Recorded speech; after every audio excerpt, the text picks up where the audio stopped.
ఈ యశోధర చేసిన కార్యక్రమాలు పొందిన ఆత్మసాక్షాత్కారం అంతా కూడాను ఈ పుస్తకంలో ఉంది. నిన్ననే ఈ పుస్తకం చదివాను, ద బుద్ధాస్ వైఫ్ అని చెప్పేసి. ఈవిడ తనంతట తాను సాధన చేసి ఆత్మసాక్షాత్కారం పొందింది ఇక్కడ బుద్ధుడు రాకముందే. బుద్ధుడు ధ్యానం ద్వారా బుద్ధుడు కూడా ఎంతోమంది గురువుల దగ్గరికి వెళ్ళాడు, అందరినీ శ్రవణం చేశాడు, మననం చేశాడు, అభ్యాసం చేశాడు, సాక్షాత్కారం పొందాడు, లోక కళ్యాణం కోసం ఉద్యమించాడు. ఈవిడ తన ఇంట్లో కూర్చొని కొన్ని రోజులు ఏడ్చుకొని తర్వాత ఏడుపు మాని అందరితో కలవడం నేర్చుకొని తన తోటి వాళ్లతో దగ్గర శ్రవణం చేయడం నేర్చుకొని తనంతట తాను ఆ శ్రవణం నుంచి మననం చేసి తనంతట తాను కొన్ని సత్యాలు కనుక్కుంది, తన సాక్షాత్కారాన్ని పొందింది. బుద్ధుడు అక్కడ తపస్సు చేసి పొందితే ఈవిడ ఇక్కడ తన ఆత్మజ్ఞానాన్ని పొందింది ఈవిడే. ఈ విషయాలు ఈ పుస్తకంలో ఉన్నాయి యశోధర గురించి.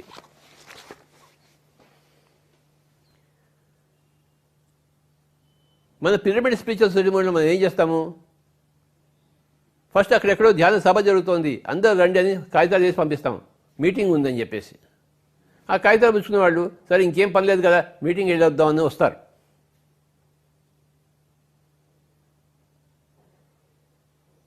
వీళ్ళు ఏం చెప్తున్నారో చూద్దామని వస్తారు. ఆ మీటింగ్లో ఏం చెప్తారు? నేను కూడాను ఒకప్పుడు ఇలాగే ఏడుస్తూ కూర్చునేవాడిని, ఇంట్లో ఉద్యోగం లేక సద్యోగం లేక డిప్రెషన్లో ఉండి నాకు ఈ విధంగా ఒక కాగితం దొరికింది, నేను కూడా ఆ సెంటర్కి వెళ్ళాను, వాళ్ళు ధ్యానం చేయమని చెప్పారు ఆనాపానసతి, నేను ఇష్టం లేకపోయినా కష్టమైనా కూడాను కూర్చోవడం మొదలుపెట్టాను. కొన్ని రోజుల తర్వాత నాకు అది అలవాటు అయిపోయింది, నా మనసు కూర్చోబడింది, నాకెన్నో అనుభవాలు వచ్చాయి, నా జీవితం మారిపోయింది అని అక్కడ చెప్తున్నారు. వీడు వచ్చి వెళ్ళిన వాడు అవునా అలా జరిగిందా, మరి నాకు కూడా అదే కదా కావాలి, నీకు కూడా అదే కావాలంటే నువ్వు కూడా అదే పని చేయాలి, కళ్ళు రెండు మూసుకోవాలి, శ్వాస మీద ధ్యాస ఉంచాలి, కొన్ని రోజులు కొన్ని గంటలు అలా చేస్తూ ఉంటే నీకు కూడా అభ్యాసం చేస్తుంటే నీకు కూడా సాక్షాత్కారం జరుగుతుంది, సత్య సాక్షాత్కారం, ఆత్మ సాక్షాత్కారం. అందరికీ జరిగినట్టు నీకే జరుగుతుంది, నీకు జరుగుతుంది. ఈ విషయాలు ఇదే. తర్వాత వాడు కూడాను లోక కళ్యాణం మొదలుపెట్టాడు, అలా వచ్చి నేర్చుకున్నవాడు కూడాను వాడు కూడా ఇంకో 10 మందికి చెప్తాడు. ఇలాగే ఏమైందంటే మొత్తం ప్రపంచం అంతా బుద్ధ సంఘము, పిరమిడ్ మాస్టర్సు, పిఎస్ఎస్ఎం. మొట్టమొదటి శ్రవణము, చెవులు లెక్కించుకొని వినడము, నోరు మూసుకుని. మన నోరు మూసుకుంటే కానీ మనము చెవులు మన పని చేయవు. మన నోరు వడవడ వాగుతుంటే చెవులు ఏం పని చేస్తాయి చెప్పండి? చెవులు ఉంటాయి కానీ అవి పని చేయవు, అవి వాటికి ఏది వినపడదు. ఎందుకంటే మన వాయిస్ ఏమో దానికి చెవులకి వినపడుతుంటే పక్క వాళ్ళ వాయిస్ ఏమో దానికి ఏం వినపడుతుంది? మనం నోరు మూసుకోవడము అత్యంత ముఖ్యము, అది మొట్టమొదటి స్టెప్పు. నోరు మూసుకుంటే వెంటనే చెవులు పనిచేయడం మొదలుపెడతాయి. నోరు మూసుకోబోయి నీకేదో తెలిసినట్టు నువ్వు వాగుతున్నావు, నీకేమి తెలియదని నీకు తెలియదు. నీకేంటి తెలుసో నీకేంటి తెలియదో తెలుసుకోవడానికి నువ్వు నోరు ముయ్యాలి. You must close your mouth. నువ్వు నోరు మూసుకోవడం మానేస్తే, నోరు తెరవడం మానేస్తే, నోరు మూసుకుని కూర్చుంటే అందరి మాటలు నీ చెవుల్లో వినపడతాయి. నీ బుర్ర ఉందే ఆ వినపడిన మాటలను మదనం చేస్తుంది ఆటోమేటిక్గా. బుర్ర ఉంది ఇక్కడ, కానీ దానికి సరైన మాటలను ఇవ్వలేదు, ఫీడింగ్ ఇవ్వలేదు. ఎంతసేపు నీ బుర్ర నీ మాటలే వినింది, ఇన్ని రోజులు నీ గోడే వినింది. నీ గోడుకి అదే మదనం చేస్తుంది, గమ్మును కూర్చుంది బుర్ర.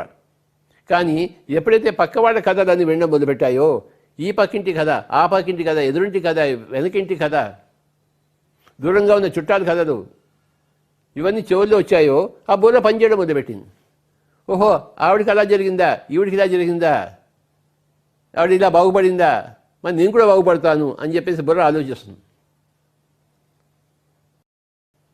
బుర్ర ఉంది మనకి, కానీ బుర్రకి మనం ఫీడింగ్ ఇవ్వలేదు, ఎందుకంటే శ్రవణం చేయలేదు. ఫీడింగ్ ఇస్తే, శ్రవణం చేస్తే బుర్ర మననం చేస్తుంది. ఆ బుర్రకి పని కల్పిస్తున్నాం మనము, లేకపోతే బుర్రకి పని కల్పించలేదు. ఎప్పుడు ఆ బుర్ర మన మాట ఉంటే మనం వింటుంటే ఆ బుర్రకి ఏం పని చేస్తుంది చెప్పండి? బుర్ర పని చేయకుండా గమ్మున పడుకుని ఉంటుంది.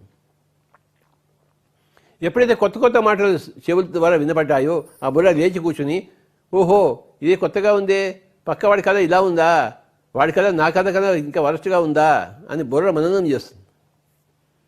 మననం చేసి ఒక కంక్లూజన్కి వస్తుంది, నిజమే వాళ్ళు చేసింది కరెక్టే, మనం కూడా చేద్దామని బుర్ర చెప్తుంది. అప్పుడు వీడు కూడా చేయడం మొదలు పెడతాడు. నీది ధ్యాసన అంటే మౌనం, రోజుకి 2 గంటలు మౌనంగా ఉండు అని బుర్ర చెప్తుంది. లేదా ధ్యానం చేయి, పుస్తకాలు చదువు, భగవద్గీత చదువు, ఉపనిషత్తులు చదువు, అక్కడ పిరమిడ్ మెడిటేషన్ సెంటర్ ఉంది, అక్కడ పోయి కూర్చో. ఇంట్లో కూర్చొని ఏం చేస్తున్నావు? అమ్మ దక్కల కబర్లు. అక్కడ పోయి పిరమిడ్ సెంటర్లో పోయి మిగతా వాళ్ళ కథలు విను, ధ్యానంతో కథలు విను. ఇలా ఎన్నెన్నో చెప్తుంది. ఏమిటి అభ్యాసం చేయాలో చెప్పేస్తుంది మననం తర్వాత బుర్ర. అప్పుడు మనం అభ్యాసం చేస్తాం. ఎందుకు చేయం? మనం బుర్ర చెప్తే మనం చేయమా? మన బుర్ర మనకి చెప్పేలా మనం చేసుకోవాలి. దాని పేరే శ్రవణము, ఇతోధికంగా శ్రవణము.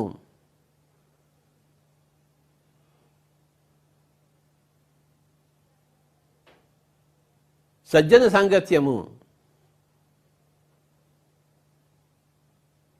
సజ్జనుల దగ్గర శ్రవణం చేయడము, దుర్జనుల దగ్గర కాదు. దుర్జన సాంగత్యం చేస్తే నీ కొంప ఇంకా కూలుతుంది. వాడు ప్యాకాడికి రారా అంటాడు, నీ డబ్బులు తీసుకురా అంటాడు, ఆడదాం ఇంకా డబ్బులు బాగా వస్తాయి, వ్యాపారం చేసుకోవచ్చు అంటాడు. వాడు ఉన్న డబ్బులు కూడా పోతాయి.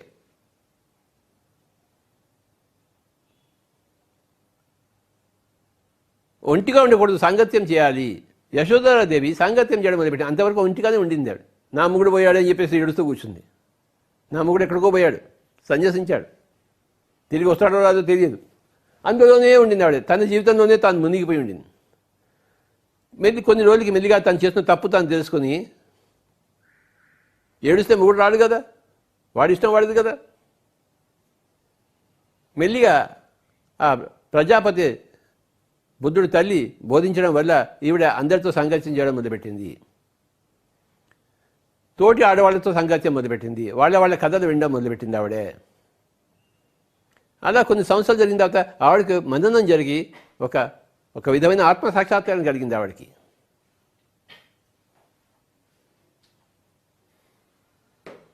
ఎవరి దీపాన్ని వాడే వెలిగించుకోవాలని బుద్ధుడు చెప్పినట్టు తర్వాత ఈవిడ అక్కడే ఉండి తన జీవితాన్ని తను చక్కదిద్దుకుంది, తన దుఃఖం నుంచి తాను బయటపడింది, తన జ్ఞానాన్ని తాను సంపాదించుకుంది యశోధర. మిగతా వాడందరికీ ఆవిడ మార్గదర్శకులు అయింది అక్కడ ఆ ప్రసాదంలో.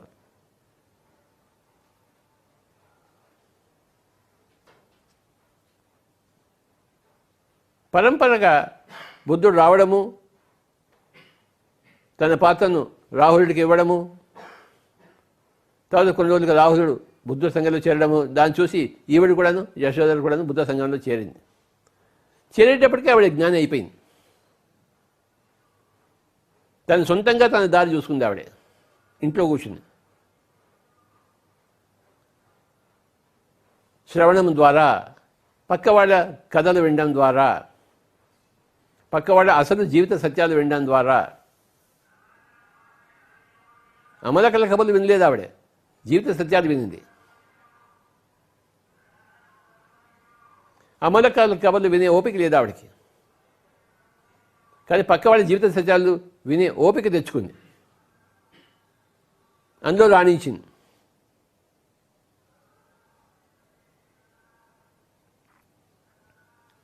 ఈ పుస్తకంలో అన్నీ ఉన్నాయి.